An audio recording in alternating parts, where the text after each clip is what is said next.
Hello, everyone, and welcome to episode 98 of the In a Nutshell podcast. I'm your host, Sean Vowells, joined by Joe Meade. And Joe, we've got our football preview power rankings part 2. If you haven't checked out part 1, please do so before you watch this one, because all of our half of our power rankings are going to be up there. So, Joe, we're just going to say right where we left off here.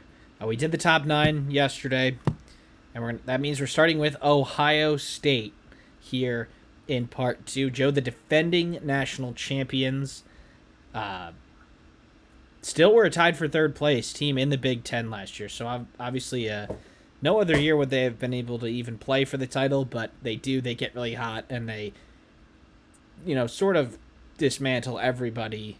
They thoroughly beat everybody in the college football playoff, and they get the number one team in the country to start off their season. But Joe, obviously, a lot of professional players outside or have left the program there in Columbus, but they have a lot of talent back. They have a lot of talent coming in, including their new quarterback Julian Sayin. But obviously, expectations are high for Ohio State this year. Yeah, I mean they're sky high. Their over under is 10.5, even though they're playing two teams on their schedule so far. You never know how this thing could shake out. Uh because they also have like Illinois, Michigan, and then a bunch of like Washington, I think could be a surprise too. So I wouldn't call Ohio State's quest to repeat easy. I think if anything, it's extremely difficult based on the regular season schedule. I think the notion around the country is that they'll absolutely be in the playoff. I'm always hesitant to say that because I don't like this idea that it's plug and play. I think replacing, like, you can go position by position. I think the only position group that might even be an upgrade is wide receiver because they lose a lot of the O line. They lose pretty much the entire D line. Tyleik Williams, Sawyer, JT Tuimoloau, linebackers losing even a Cody Simon in that secondary and like linebacker room. I think he was probably their best player toward the end of last year on defense.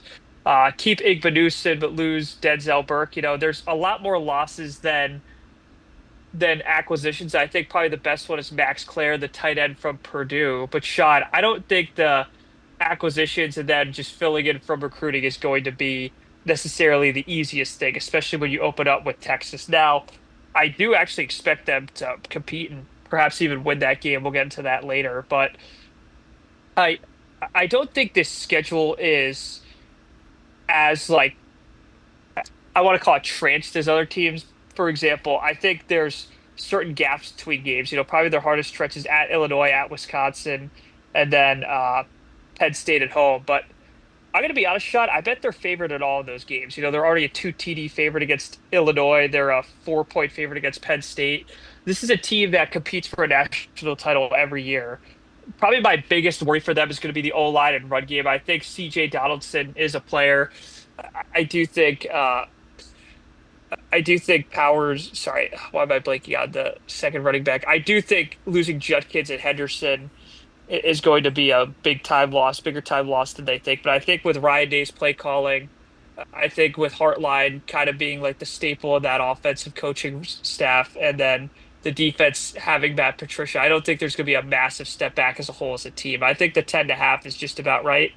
If they went 10-2 like they did last year, they're going to end up right back in the playoff. And like I said, 10-2 for them last year wasn't so bad. And it's a tough schedule. They host Big Noon next Saturday. 1 versus 3. I think Ohio State is 3 in the top 25. So that'll be noon next Saturday. So you'll see our preview for week 1 shortly. So we'll save some of the talk about that game for then. But I think last year, wins losses wise, was a little bit of a letdown, losing 2 games. And of course, they end up going 14-2 and win the national title. But that roster was really good. This one is too, but I think overall it might be a little bit of a downgrade. And it's hard to not downgrade from being the national champions, but they're going to find out real quick. They have Illinois, they have Penn State, they have Michigan. A lot of good teams in the SEC were 9-3 last year and got left out. So the worst case scenario, 9-3 Ohio State. We'll see where that ends up. We only have 1 year of precedent for the college football playoff. So far, no three-loss teams have made it. Could change this year, might not, but they should be competing. I think they should be favorites in every game. Haven't the Texas one would be the only one that maybe they're not. Yeah, they're 1.5 point favorites now. And Sean, Okay. I think they have captains on both sides of the ball. I think Jeremiah Smith is arguably the best player in college football, and then bringing back a Sonny Styles kind of been the anchor of that defense, or is going to be the anchor of that defense around with Igbenus. And I don't think this is a team that's going to be intimidated by the big games. A lot of these, people throw like Florida into contender, and then also, USC, who we'll talk about later. That's not necessarily a group of players that have won big games quite yet. There's plenty of guys who are going to be starting and getting significant snaps that have played in the biggest games last year. So I don't think experience is going to be even close to an issue. I don't think coaching will either. I think it's just going to be a matter of if it all comes together, and hopefully there's minimal damage to it, Sean. All right, Joe. Well, what's the record prediction, and where do you have them in the power rankings? Yeah, I actually say they go under the 10.5. I do think they go 10-2. Now, I think the losses are going to be two of Texas. I don't think they're going to lose to Penn State. I'm going to be flat out with you right now. They will not lose to Penn State. I think Texas could get up Washington, and perhaps a trap game at Illinois or even a Wisconsin could be it. But I do think they get over the Michigan hump this year. I do think they finally beat them for the first time since 2019, and I think that win solidifies them back to the playoff at 10-2, and that probably gets them a host. So Ohio State 10-2 back to the playoff, and I have them as the number one team in the conference. I don't think 10-2.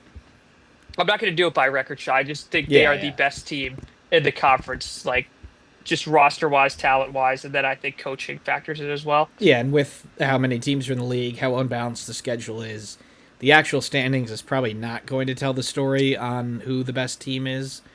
I think we could say that certainly happened last year, and I have them first also. I do think that they go 11-1 with a loss week 1 to Texas. It would be great for the conference if they win that, but they have their two other non-conference games at Washington, Minnesota at home. Like, they should be able to get some confidence building there, and they do play a bunch of bottom half teams, so they should be able to win a lot of games. And I think with the potential of the college football playoff, I think it's hard to go under that for the season, Yeah. because that does include the postseason, that number. So I think even if they're 10-2, there is no buys for the conference champions anymore. So if Ohio State is ranked fifth at 10-2, like, they could just be the 5 seed. So I think teams like Ohio State, teams like who we have second and third in the league, will benefit from that rule, and that is something to remember this year. That the 12th ranked team won't be given the 4 seed just because they're a conference champion. So it'll just be the conference champions still get into the playoff, but they don't get the bye in the top 4. All right, we'll go down the list, Joe, to Oregon here, another team at the top. The Big Ten champions from last year. They beat Ohio State in the regular season. They go into the college football playoff as the number 1 overall team, and they go into the Rose Bowl and sort of, like, the game was over midway through the second quarter. Ohio State jumped on them early, and they never looked back. Dylan Gabriel is in the NFL. Expectations still high for Dan Lanning and the Ducks, though. Yeah, I think the biggest question you're going to have is Dante Moore. I understand everyone's going to question the Oregon secondary. I think their D line and linebackers are probably top 3 units in the conference as a whole. It's going to be a question of Dante Moore, and then, losing Stewart in the offseason, losing Tez, not great. But I think this team has built up enough through the transfer portal through the years and through college and through high school recruiting that, kind of like Ohio State. I mean, they haven't hit the ceiling Ohio State has yet, but kind of a team that's just going to reload, whether that's through supplemental transfers or through the 4 or 5 stars they get, because their blue chip ratio with Dan Lanning, who, by the way, was also an outstanding recruiter at Georgia, is very high. I think it's a very workable schedule for the Ducks too, Shot. I don't really hate any portion of their schedule. Now, going to Penn State in a whiteout is not particularly comforting when you're going to have a semi first time starting QB. I know Dante started a lot, like 5 or 6 games at UCLA, but him. Let's face it, that was the old Pac-12. Him playing That whiteout 7:30 might not be the most comforting thing for Duck fans, but I don't see any other game on this schedule, to be honest with you, Sean, that they're not going to be favored in. So uh, I think a few potential trap games like at Washington, at Iowa, and you know, but I really don't see. I see 3 or 4 games where they're threatened, if that. Yeah, it's one where they do have two, I guess, power conference, non-conference games, but then they should be winning both those by quite a bit. They have their rivalry game against Oregon State that is called something that I cannot remember The right Civil now. War, yeah. Yeah, and then Oklahoma State. They should be beating those teams. They have Northwestern on the road early. It's good not to have to go up to Chicago in the. I guess it's pretty cold in Oregon too, but you avoid a cold weather away game there. Um, but this should be a team that probably wins the Big Ten regular season, even if they're not the best team, or at least should have. I see maximum one loss for them. The Penn State game is one that will be tough, but they play like one other team that is ranked and probably will be ranked all year, and that's the Hoosiers at home, who they host. So I've got Oregon second, Joe, and I'm assuming I'm sorry third. I have them third, and I'm assuming that you have them in the same spot. Yes, I do have the Ducks in third. I also do want to say I think they go 10-2. I think I'll put it this way, between the big three, who's going to be Penn State, Ohio State, and Penn State, Ohio State, Oregon. Oregon, I actually give a significant chance to go 9-3 just because of the inexperience at QB. I think Dante is talented. I think it's a significant downgrade from, going from a Bo Nix to a Dylan Gabriel to Dante. And I think Dante can play, but that's more of a compliment to Gabriel and to Bo Nix, who have really been the primary quarterbacks during the Lanning era. So I think they lose at Penn State. I think they lose at Washington, and I think they got to treat those Iowa and Rutgers games very carefully. You never quite know. Those are kind of semi-trap games. So I think Oregon ultimately goes 10-2 shot, but I want to make it on the record that 9-3 would not stun me at all. They've got. I do think there's the big three at the top, and I think just the way that like the schedules line up, like one of those three could be going to the Big Ten championship game because Penn State plays them both, um, and Ohio State and Oregon don't play each other. So if somebody loses twice and somebody else who has an easier schedule only loses once, then it could be a little bit of it. The two best teams will not be playing in the Big Ten championship game, which last year, I sort of two of the top three were in it, and maybe we'll see that again. All right, let's go down the list. Joe, to Penn State. Drew Aller is back as Penn State. Will look to get over the hump. I mean, they made it to the college football playoff. They win 2 games against pretty far inferior opponents, and then when the lights got brightest in the semifinals against Notre Dame, they certainly didn't play their best. So it's still about getting over the hump for the Nittany Lions, isn't it? Yeah, I think the only true hump they got over last year's shot was the 11-win regular season, followed by getting to, I guess, the Final Four of the playoffs, something they hadn't previously done. I will say, for Penn State to achieve that, it's not insignificant, but probably the way they did it was not satisfying at all to the fans. Let's face it, they didn't beat anyone in matchup games. Joel Klatt talked about it. James Franklin has been extremely underwhelming. I think he's actually had a very good tenure there to put those matchup games in the spotlight. Unfortunately, all except one, which was 2016 Ohio State. Uh, they've absolutely fallen flat on their face. I think they've played well. I thought they played well against Oregon, but the problem was Drew Aller didn't make those plays at the end, and that's what he's going to get critiqued for. I think Penn State, rightfully so, is being held to a national title contender standard this year. I think that's more than fair based on returning Katron Allen, Nick Singleton. Losing Abdul Carter's going to hurt their defense, but overall, we're adding on Jim Knowles, who just won a national title himself, is I don't think that unit takes much of a step back. The O line is all back. Losing Tyler Warren kind of stinks, but then you added Hudson as a receiving threat. So I think overall, Sean, anything short of, I'm not going to say national title, like winning a few matchup games, getting to the CFP Final Four again, and probably playing in Indianapolis is probably going to be a huge disappointment to Nittany Lion fans because I feel like now is the time. I think Ethan Grugmeyer's a good player for 26, but I don't know if they're going to return the talent around him. I mean, certainly they won't unless they go absolutely insane in the portal. So this kind of feels like I don't want to say Franklin's last stand, but this is his best shot to win a national title. Yeah. They get All the or narratives, all the narratives are there. Bring back everyone. The only one that's not there between Harbaugh 23 and Day 24 is probably him winning big games. He's got to beat Ohio State. I don't think Oregon at home is going to do it in a whiteout.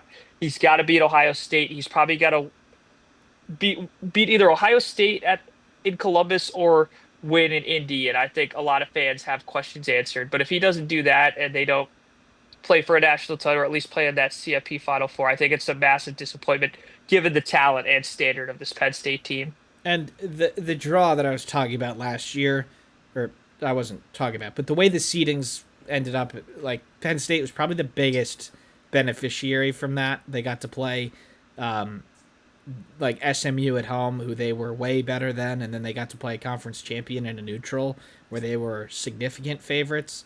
So, like, things certainly fell their way to go to that semifinal. And look, all you have to do is get in, and stuff like that can happen. A lot of teams are good. They have three ranked opponents right now on their schedule. In terms of somebody else who might be a good win, obviously at Iowa will be tough. Maybe Michigan State or Nebraska gets into the top 25, but it's a good enough schedule where there's enough opportunities to get that big win, or at least big win for their standards, to get that, comfortably in the college football playoff. And all you have to do is get in. As Ohio State proved last year, underwhelming regular season, they get the 8th seed and they roll over everyone else. So Penn State has their eyes on the CFP, and I do think anything less than that will be a disappointment. And probably a disgrace. If this team is out of the college football playoff, I think that is going to be nationally seen as a disgrace, certainly internally. Sean, this This schedule, team might be the best team in the country, by the way. yeah, the schedule, like you said, I think there is three challenging games. I respect the Hoosiers. I don't think Penn State at home, they're already 16-point favorites. I don't think that's going to be much of a threat. I see Oregon at Iowa and at Ohio State being threats. They are lucky to get Nebraska at home. Michigan State until proven otherwise. I don't think Penn State's gonna have much trouble with a team that's probably in the middle of the pack in the Big Ten. So probably three overall challenging games. If they lost all three, that's probably the only thing that excuse me keeps them out of this playoff. So with that said, Sean, I have Penn State going 11-1. I unfortunately for them don't think they get over that hump in Columbus. I don't think they've won there since 2011, and I think their misery continues there. But I do think they pick up a win over Oregon. I think they run the table elsewhere. And I know it's going to be a chaotic year in the conference. That's probably good enough to get them to Indy, and it's certainly good enough to get them one of those probably top 8 seeds at the very, very least. Yeah, I think they get in. I think the top three, like, I think a lot would have to happen for the Big Ten not to get three in. Like, Yeah. some bottom feeders, like, picking off really impressive wins. And I just don't see that happening for any of the top three. I think there are certainly games that they could lose on here, but I don't think Drew Aller and how he's been around. He's played some games at Penn Yeah. State too, which in the transfer portal era is rare. But I just don't see them dropping a game to a middle of the pack team. Could they lose to Ohio State or Oregon? Probably they could. They're probably underdogs at in Yeah, Columbus. they're underdogs in Columbus. Maybe Yeah. slight favorites at home against Oregon. Six and a Probably. half. Yeah. So, they could lose one of those two games, but you're gonna have to lose more than those to miss the playoff. I think. In that, I think they're second in the conference, and I think they might be um, the number one team in the country at some point this year. It Yeah. seems to be a pretty consensus between Texas and Ohio State and Penn State. Yeah, Sean, not even to cut you off, but I also have Penn State in second. I think most conference ratings, let's face it, have some combo of Ohio State one, Penn State two, vice versa, and then Oregon somewhere at three. So, yeah, I have Penn State number two, and I'm just going to make it clear: Penn State has to win a matchup game for their fans to consider this year based on the returning talent a success. Would you count a quarterfinal game at a neutral in the college football playoff as one of those? Depending who they beat, yeah, I would. Like if they beat LSU, Clemson, I absolutely would count that because let's face it, Sean, those are the games James Franklin has not quite won yet, and that's kind of in terms of the last 15 years of the Big Ten. Let's face it, that's what's separating the Urbans, the Days, the Harbaughs, even the D'Antonios in there because he won his fair share of big games, and then Franklin's kind of that tier below nationally. So I think to get to that tier, he has to win one of those games. All right, down the list we go, Joe, and we're going to the Purdue Boilermakers. Bottom of the barrel last year, new coach comes in. Ryan Brown was named the starting quarterback. He was their starter at points last year. Joe, year one of a program is certainly one that's expected to be. There is no expectations. How about that? And might be a tough one for the Boilers. Yeah, I'm glad for Purdue fans. Like most years, your basketball team's going to be very good because this fall is not going to be the most fun. I think probably the standard they have is if they pick off one of these, I mean, any game, to be honest with you, in the conference, I really struggle to see them competing for any semblance of bowl eligibility, let alone, even 4 or 5 wins, kind of similar to a Maryland or Northwestern. It might be that type of season. I think there's a path to get 3 wins because I think it'd be utterly disgraceful to lose to one of Ball State, Southern Illinois. Unfortunately, Notre Dame is one of their non-con games. So, hopefully for them, they at least get to 3 wins because that would encompass winning a game that they're likely not going to be favored in. Unfortunately, the Northwestern game is at that like makeshift lake field in Evanston. So, uh, shot hard aside from Maccabee coming back and the potential improvement of Brown. Maccabee is probably the only aspect of this team I could speak to being reliable. I think they have some transfers, but a lot of those guys were depth chart guys in other programs. I think a few of them hit, but a few of them hitting is not going to be significant enough to get them to competing to anything major in this conference. So I think Barry Odom year one is probably just going to try to do well recruiting, try to establish some semblance of an identity, and then hopefully everyone wonders what he's up to in 26 and 27. Yeah, it's certainly one of the tougher schedules that we've seen so far. Obviously, at Notre Dame, Notre Dame's a team that it's in the maybe not the Ohio State, Penn State range, but certainly the Oregon range. And that's we got to feel bad for Notre Dame a little bit that they're getting the they thought they had a high profile game on the calendar, and unfortunately for Oh, them, no, it's they not didn't. been Oh, come on. That's ridiculous. I'm not allowing that to be said on our higher podcast. higher profile than it turned out to be. But you get Illinois, you get Michigan, Ohio State, Indiana. Like there's a lot of decent teams on the schedule, and yeah, you just sort of if you're Purdue fans, you should try and sim to the end of the year and see what you can do in the off season and see if you can build for next year because probably a lot of losses are on the cards, and I think 2-10 is certainly probably the most likely outcome here. They Yeah. don't play any. I mean, Rutgers might be the only bottom half team that they play at home. Yeah. The schedule does not line up for anything over 4 wins, unfortunately. I think they get to 3 and 9. I think logically they pick off someone, not anyone good. Maybe they win at Northwestern. Maybe they catch Rutgers sleeping. I'm not going to come close to predicting a win over Ohio State, Michigan, or Notre Dame. And yeah, with that said, Sean, Purdue is my last place team. I don't think it's any indictment of Odom, Brown, or Maccabee. I actually give a lot of credit to Maccabee. He's going to be a fourth or fifth year player there. Easily a guy who went from the highest of highs playing in Indianapolis in 22 to kind of how it's gone off the rails. Played for 3 head coaches now, which is insane. So want to give a shout out to him, but that's about the only really nice thing I could say about Purdue. 18th, probably going 3 and 9. Yep, I've got them in 17th, Joe. Probably the worst record, but I mean that bottom three to us right now is pretty clear between Northwestern, Maryland, and Purdue. All right, we got 5 left. Back to the East Coast in New Jersey, we've got Rutgers and what was a up and down season last year. They did get to a bowl game. They did lose it in pretty heartbreaking fashion against Kansas State. As we load the schedule up here, but Joe, an interesting one for Rutgers. They were quite like an inconsistent during the game team. Like they would have good halves, bad halves, really bad halves.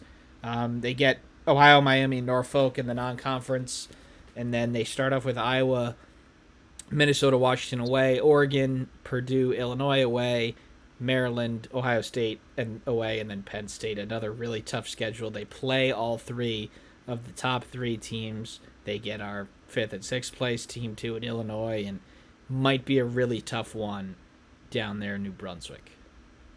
Yeah, one thing Shiato's done well, I know the 21 bowl appearance was kind of Mickey Mouse, but let's face it, 23-24 game to bowl games. I think for Rutgers, that's and this isn't an insult. I think that's kind of a big success. I think the running backs by committee are not going to necessarily live up to what Kyle Monangai did over the last few years, with Campbell, Antoine Raymond, and Jay Sean Benjamin. But I think Athen Kaliakmanis brings more stability to that room. I think Greg Schiano, as seen by his kind of allegiance to Noah Ventrell. I think the Gavin Wimsatt experiment, I think both sides would say didn't necessarily work out. I think he's kind of found his formula, stable running backs, kind of a more steady veteran QB that probably is like their next QB, I bet, is someone who's got experience elsewhere. And, I don't see Rutgers playing these significant non-con games. They don't play BC anymore. They don't play Vautech. So, I think 3 wins definitely right away is plausible. I think they got to take care of business at home, beating at Iowa, beating Maryland, and winning at Purdue. I think Rutgers, there's no way they if they want to make a bowl game, they can't lose games they're not going to be that they're going to be favored in. Yeah, it's a tight. There is a path to 6 wins. It's like an election. We're talking about the path to 270. There is one for Yep. to bowl eligibility, but it's a tight one. Extremely tight. Yeah. So I think Rutgers, their over under win total of 5.5. I'm going to give them the benefit of that. I think they get to 6-6, Sean. I think they win all the games they're supposed to, and then probably lose all the games that they're also supposed to lose. So I don't think the Rutgers fans will be necessarily jumping out of their seats for that. But I think given kind of what's happened between Kyle Flood, in between the Shiano eras, the Kyle Flood era, which started out well in 14, went off the rails, and then the program from 15 to 19 complete went off the rails with Chris Ash. I think judging it in 6-year plans has gone probably pretty well. I think their next upgrade is going to have to be a major investment by a huge donor or, getting a generational recruiting class transfer. But I think for now, Rutgers is going to attain their goal of bowl eligibility, and hopefully they win their bowl game this year. 6-6 for the Scarlet Knights.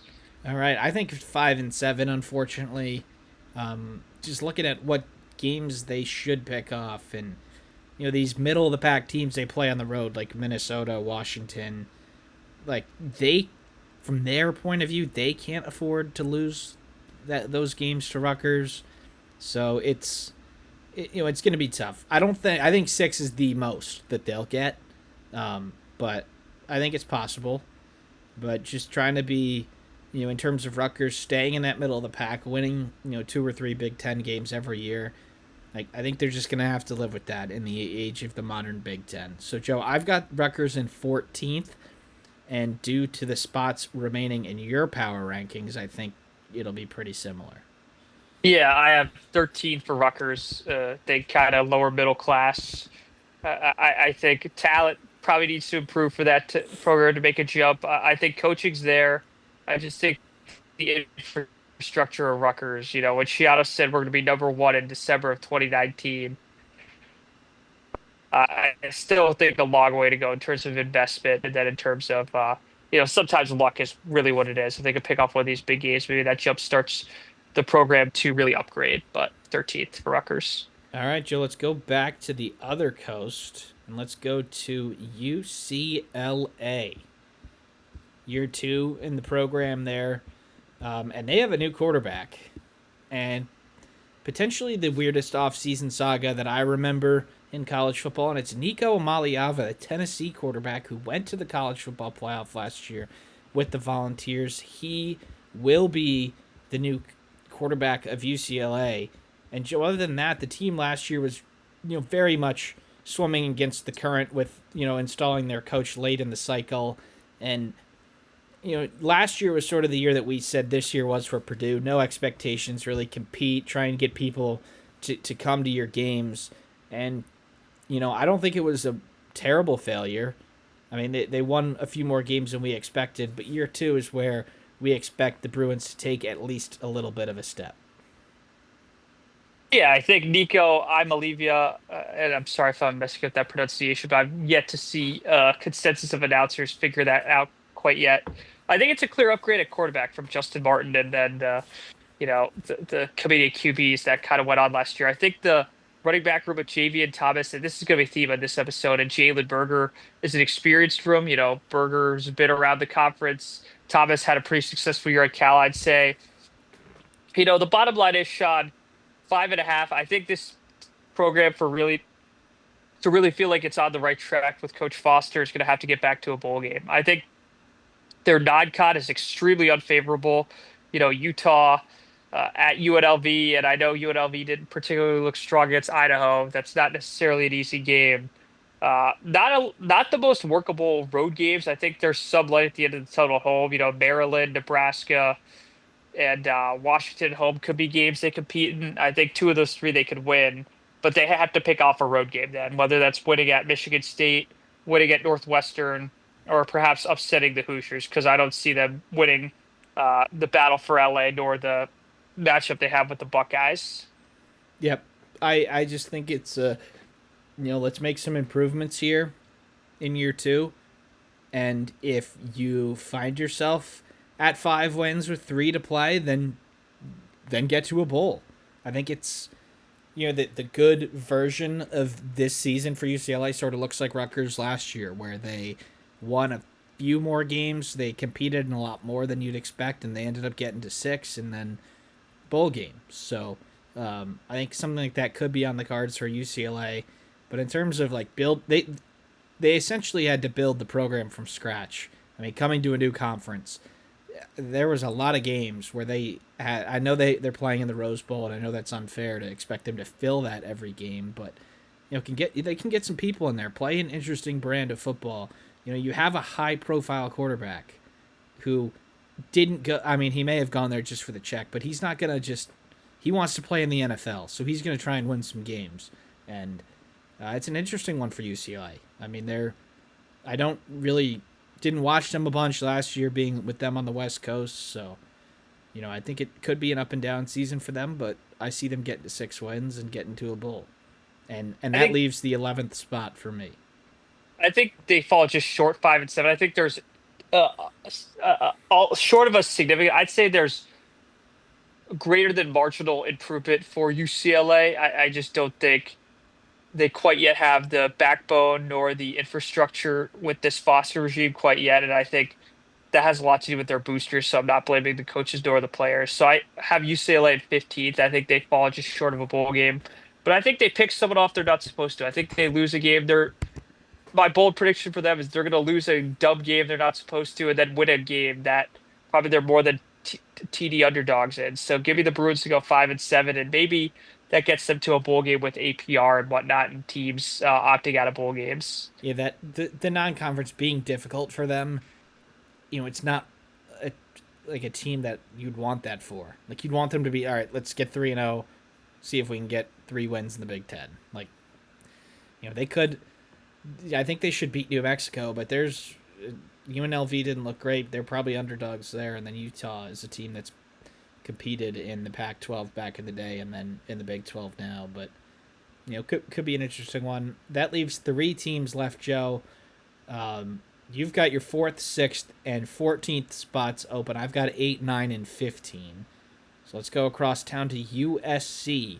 Lincoln Riley back at it again there in the south side of Los Angeles. And Joe, maybe to a lesser extent, it's the Penn State conundrum. Can they get over the hump and be the team that sort of they've been expected to be in this time of year every year?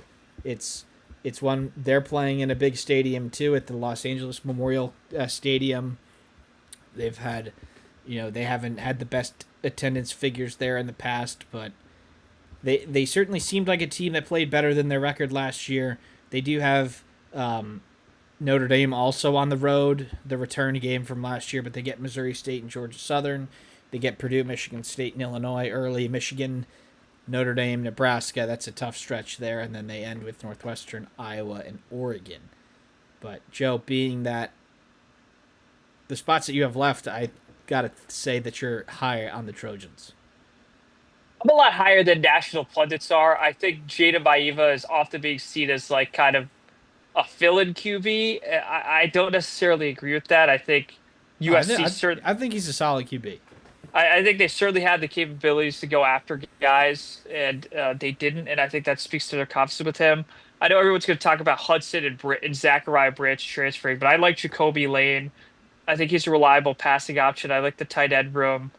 And frankly, I like Lincoln Riley. I don't subscribe to this idea that the 23 and 24 season is a complete reflection of his coaching ability. I think what they're doing on the 2026 recruiting trail speaks volumes that high school players nor their support system sees that either. I think this is a program that was probably one of the weirder ones. He went 11 and 2, probably the worst year, which was his first year.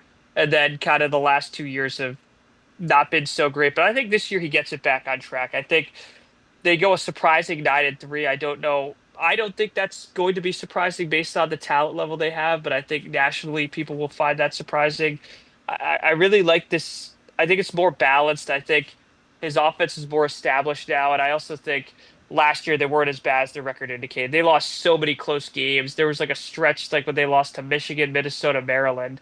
All three of those could have been flipped to W's, and then we're talking about USC at 9 and 3 last year, and probably competing for a playoff spot with that 9 and 3 record. I know they wouldn't have gotten in, but that team would have finished top 15, a lot different than what ended up happening in reality. But I do think USC this year goes 9 and 3, and I think they pick off one of these big boys, whether it's Michigan, Illinois, Notre Dame. I think that 3 game stretch is completely brutal, but I think they'll pick off one, if not two, of those games and get to 9 and 3. I think they're going to lose a game at Nebraska. Don't see them beating Oregon, but I think this is a team that's not going to lose any dumb games like they did last year. Yeah, I think 7-5 is the floor here. They've got 5 tough games, and I think the goal should be to win 2 of them. Get to 9 and 3. That probably won't be enough for the college football playoff, but it will get you above the middle of the pack here in the Big Ten, especially if that loss to Notre Dame, they lose 2 Big Ten games. Like, you know, that's a good Big Ten record. So, Joe, that leaves a couple of spots up there in the top. Are they taking 4 or 6? They are taking 6. Yep, they're ninth for me. Um, I just think it's a year where they can find themselves ranked 16th going to Oregon on the 22nd, where if they win that, might be able to go to the college football playoff. Or, they lose that all 4 of those games in the really tough stretch there at the end of September into October and November, and they're there with 6 wins, and it's all right. What do we really have to play for this season? But could go either way for the Trojans. I really do think that. All right, Joe, we've got 2 left. Let's go up to Washington.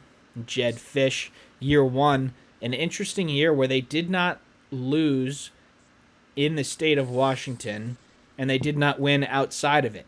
7-5, I believe, with no home losses and no road wins. So obviously something like that is unlikely to happen again. Certain schedules, the way that those line up, but clearly, with the spot that I think you're going to put them in, you've got high expectations for the Huskies. I have extremely high expectations for the Huskies. I love adding Ryan Walters. I think, the head coach experiment at Purdue wasn't great, but I think he's a heck of a defensive coordinator. I think that's an upgrade for them there. I think the three-headed trio of Damon Williams, Denzel Boston at receiver, and Jonah Coleman is probably the best three-headed trio in the conference outside of, Penn State and perhaps what Ohio State's is going to be. But if I had to give for a known entity, they're probably the second best three-headed monster in this conference. So I'm really high on Jed Fish. I've been very candid. If Michigan had to start from scratch, like after Harbaugh, I would have loved having him I loved what he did at Michigan. He was a passing coordinator. I think he did great work at Arizona.